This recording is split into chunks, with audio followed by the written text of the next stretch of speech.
ça me semble très peu. C'est très bas. C'est peu d'argent. C'est peu. C'est Pas du tout assez. Moi, je ne saurais rien en faire et je comprends que les gens travaillent au noir. C'est juste assez pour ne pas mourir de faim. Mais c'est quand même un revenu qui vous est octroyé pour vous pouvoir vous débrouiller. Mais actuellement, c'est ce qu'on vaut sur le marché. On vaut 817,36. C'est pas vraiment assez pour bien vivre et c'est de trop pour crever. Centre public d'aide sociale. Centre public d'action sociale. Caisse publique d'action sociale, c'est ça? Centre public d'action sociale. CPS, Centre public d'action sociale. Centre public d'aide sociale. Centre public d'action sociale. Je crois que c'est centre public aide sociale, enfin tout comme ça.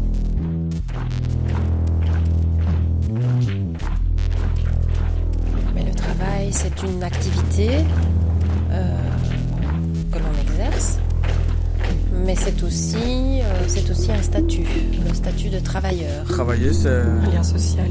C'est la réalisation de soi-même. faire quelque chose pour gagner de l'argent ou C'est se rendre utile dans la société. Le travail, c'est ne pas avoir les œufs en dessous des bras, ne pas être fainéant. Tout le monde travaille, c'est rare les gens qui passent leur journée au lit à ne rien faire.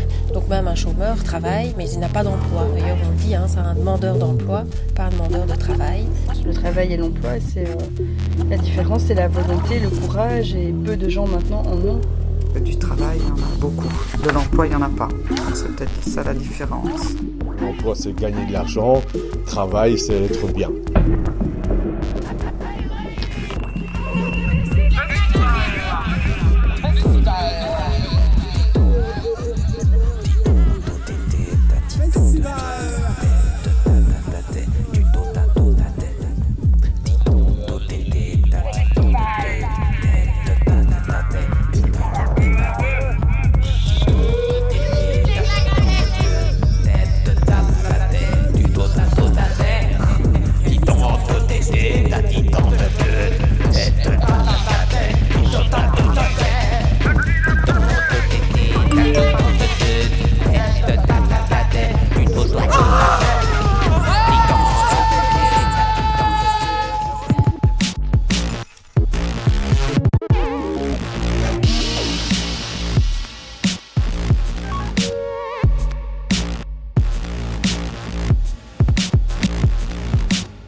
Aux personnes qui pensent qu'on se complaît au CPS, je leur propose de prendre leur place. Il y a des gens qui sont fainéants, qui se complaisent avec cet argent qu'on leur donne, ils ne vont même pas chercher à aller travailler.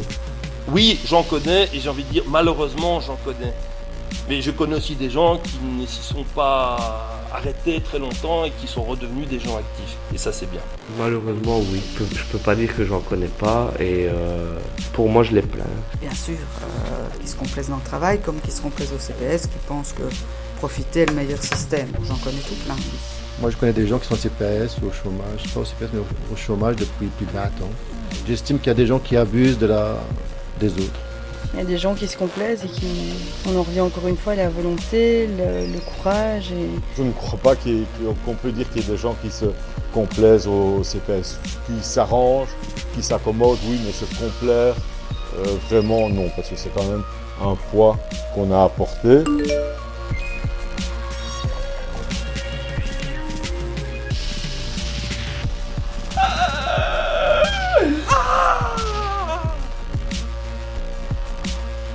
Je paye mon loyer, je paye ma voiture, je paye ma nourriture et je me fais plaisir. Je le dépense pour ma famille, ma maison, mes enfants. Dépenser en vêtements, chaussures, sac à main. Je paye tout ce qu'il y a à payer, le charge, le loyer, la voiture, les putes et tout va bien.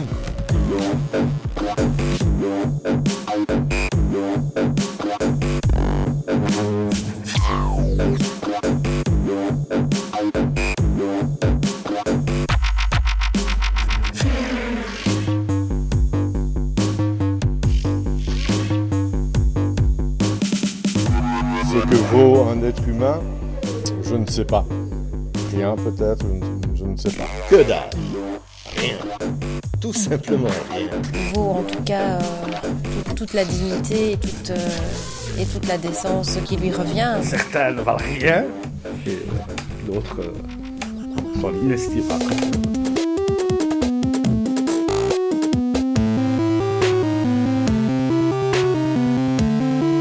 Pour 2 millions d'euros, je ne ferai pas tout et n'importe quoi. Mais je pourrais quand même faire beaucoup de choses. Je n'accepterai pas de m'humilier pour 2 millions d'euros. Perdre ma dignité, ça je ne le ferai pas. Aller à l'encontre de mes principes. Quelque chose qui pourrait atteindre à mon intimité, à ma dignité. Je ne pourrais pas faire vraiment quelque chose qui me dégoûte ou avec lequel je ne saurais pas vivre. Lâcher quelques petites culs pour 2 millions d'euros, oui. 2 millions d'euros. 2 millions d'euros. Oh, quel mal. 2 millions d'euros. Je crois que j'accepterais beaucoup de choses.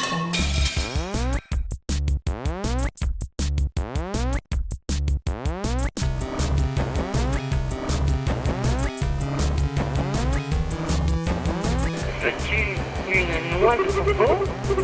Et 2 millions d'euros, je crois que je peux donner encore plus.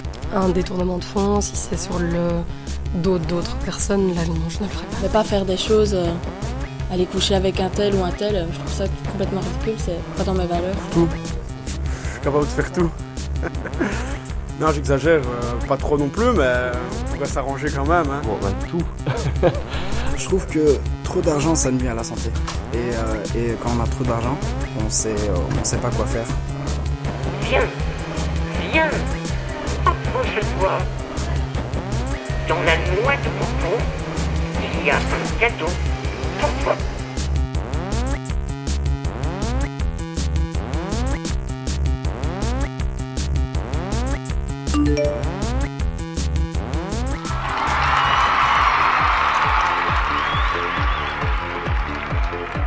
Le revenu de la section sociale, c'est le minimum vital. Pour aider toute personne qui se trouve dans une situation de précarité sociale. Peut-être un moyen pour ne pas être complètement exclu. C'est le dernier maillon de la sécurité sociale. C'est parce que chaque citoyen a le droit de vivre décemment. Pour aider les gens qui n'ont pas de revenus. Tout simplement parce qu'il y a des articles pour la dignité dans le droit de l'homme. Il faut quand même pas que les gens restent sans bouffer. Donc est-ce que c'est important d'aider les gens qui sont dans le besoin vraiment, que sans argent du tout, on ne sait rien faire? Si nous n'avons pas de revenus, le revenu de l'intégration sociale est le bienvenu. Ça, c'est déjà une chose. Merci, le CPS. Je vais lui faire une offre qu'il ne pourra pas refuser. Retourne avec les autres et amuse-toi. Ne t'inquiète pas pour cette histoire. Écoute-moi, je m'en occupe personnellement. Bienvenue dans le désert du réel.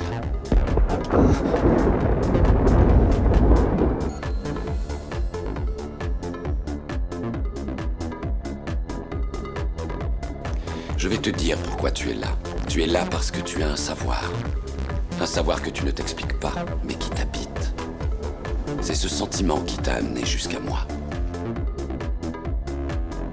Mais le travail, je crois que c'est super important parce que socialement, je me rends quand même compte que quand on rencontre des gens, la question « qu'est-ce que tu fais comme travail ?» etc. est importante. Pour les personnes qui ont la valeur travail, qui ont reçu de leurs parents, de leurs grands-parents la valeur travail, qui ont envie de travailler, c'est très bien. Je pense qu'il n'y a pas d'autre moyen de s'insérer vraiment dans la société qu'en travaillant. On a tous besoin de savoir ce qu'on fait là et pourquoi on est là. Je pense qu'il y a beaucoup de soucis dans différents domaines qui seraient réglés si les gens travaillaient. Ceux qui, c'est pas moi, désirent vivre une vie matérielle, oui. Moi je trouve que c'est une bonne idée car ça permet aux personnes de sortir de chez eux, de rencontrer du monde.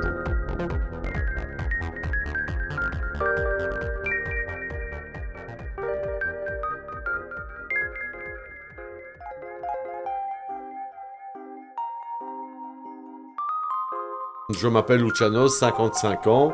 J'étais indépendant, faillite. quand on se retrouve avec 817-36, on sent un arrêt net. Moi, j'ai ressenti un arrêt net dans ma vie. J'ai rencontré donc une assistante sociale. J'ai parlé un peu de mes besoins, d'équilibre, etc. Et elle m'a suggéré de participer peut-être au projet Carrefour si ça m'intéressait. Ce serait bien peut-être d'aller, il y a un atelier culture, etc. Donc j'ai participé aux ateliers pendant 6-7 mois. Pour moi, le projet Carrefour du passage 45 a été pour moi, et certainement pour d'autres, le seul endroit pour pouvoir se reconstruire. Maintenant, je travaille. Eh bien, j'ai commencé mon article 60. Dans le rôle principal du paumé qui, au gré du film, nous accompagne dans les rues de Charleroi et de l'institution publique, Luciano Sigura, la nafteuse qui introduit la scène du début, Pascal V, avec la collaboration exceptionnelle de Gisèle Nagels et Luc Vandenberg, le SDF et serveur que vous voyez furtivement dans le rôle de celui qui ne voulait absolument pas être à l'écran, Michel Dufresne, Yvan Auquier est le politicien nourrissant sa popularité à coups de poignée de main, le consommateur acadie que vous apercevez dans la rue commerçante est interprété par Monsieur Pape en personne.